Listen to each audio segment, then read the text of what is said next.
What's going on, Print Fam? Today's a special day. We're doing another product review. So let's get into it.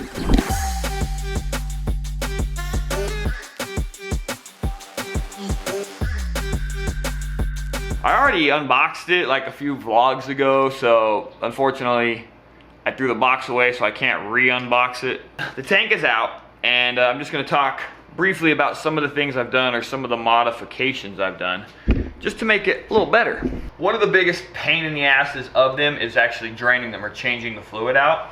Now, I picked this one because it already has a draining spout. Can you see it? Yep, right there. But the drainage spout alone isn't enough, in my opinion. Now, this thing is filled with water, remember, so when it's filled, you can't lift it, you can't move it. I put it on casters. I had my neighbor make me some casters right here.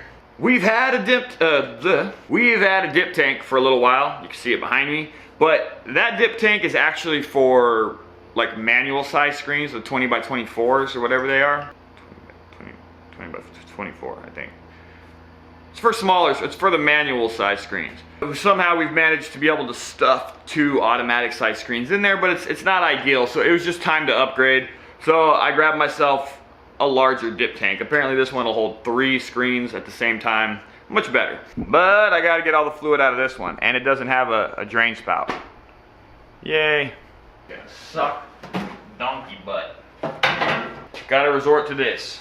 I guess technically I could just tip it over and like kind of dump it in a bucket, but it's just me, and I don't want things to get out of control.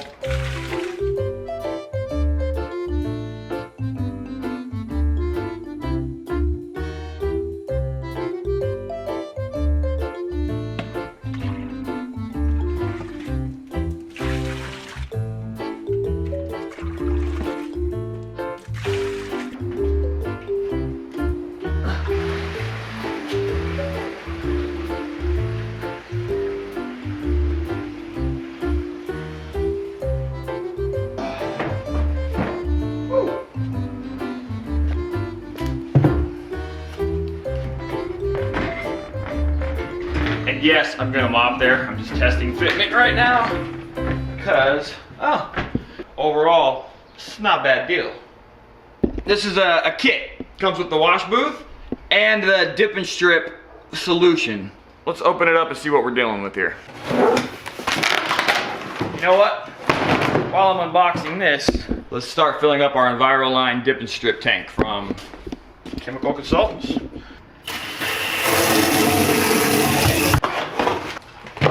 Comes with 3 gallons. And I don't know what the dilution is, so let's go to CCI.com and figure out what their recommended dilution is, or how many gallons for a tank. Okay, well, it doesn't say how much to use. Well, maybe it does if I actually go to the chemicals. I know how to figure it out. We're gonna go to the dip and strip tank. How many gallons is this?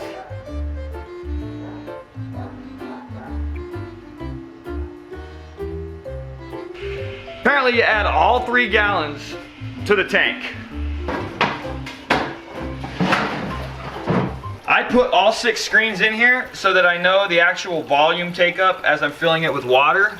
And then one more thing, I'm not gonna fill it to the top, but I'm gonna get it pretty close, and then I'm gonna put these gallons in. What you don't wanna do is let the tank fill up with water without any screens in it, and then dump all 3 gallons of this expensive dip and strip chemical into the thing, and then you go to put your screens in and they take up more volume, and now the liquid is overflowing over the top.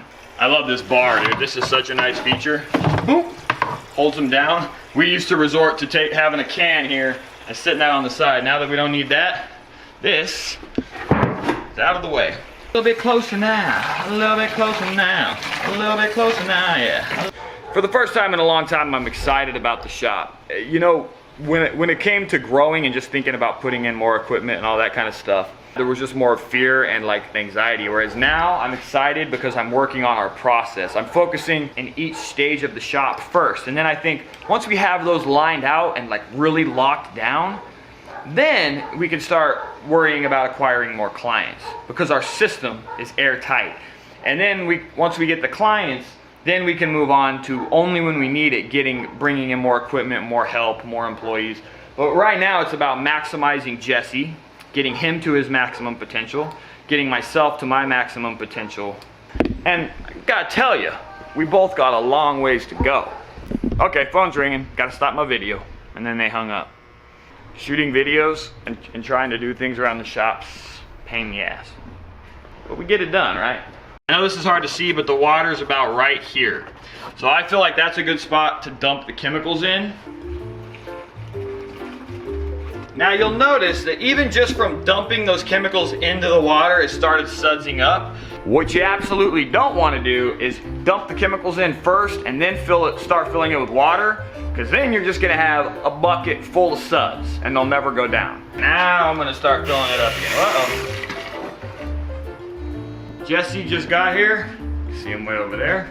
And the dip tank is filled and ready to go. Set a timer, pull them out, and we'll see how well they wash out using that chemical.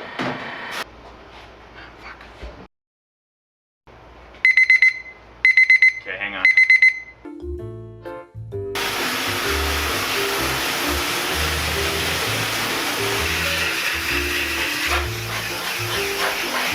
At just 2 minutes, they are reclaiming pretty easily, but what we found is as time goes on and the potency of the chemical is diluted or used, then you have to jump up to 3 and then 4 and then 5, and then usually when it hits about 4 is when we'll shock it with a little more chemical.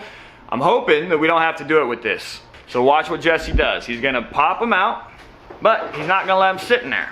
He's gonna take each one individually out so that it's not diluting the potency of the chemical in the tank. He didn't understand, so did you guys understand? Remember guys, although he's taking them out, you can't let them dry. If you let the chemical dry on the screens, then it will lock the emulsion into the mesh. Works from the bottom, nice even motion, and works his way up. That way the chemical at the top is still working. So because we use the liquid tape, this is one of the downfalls of it, is that it's harder to get this bead off. We're gonna actually start adopting a new trick, which I saw Vega 23 do, and I was like, oh, it's a great idea. Yep, just like that.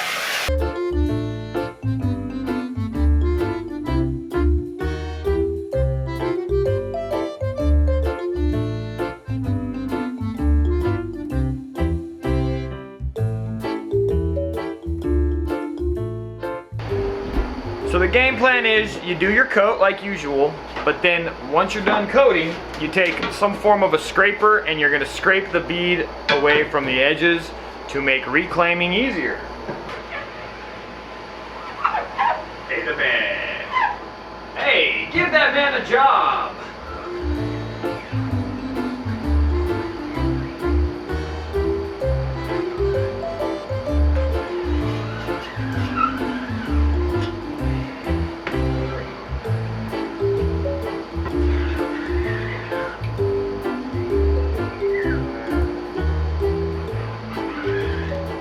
Alright, well there's a little bit of a learning curve when it comes to scraping the bead. Not a big one, but that should make the reclaiming process a hell of a lot easier, not having that big bead of emulsion.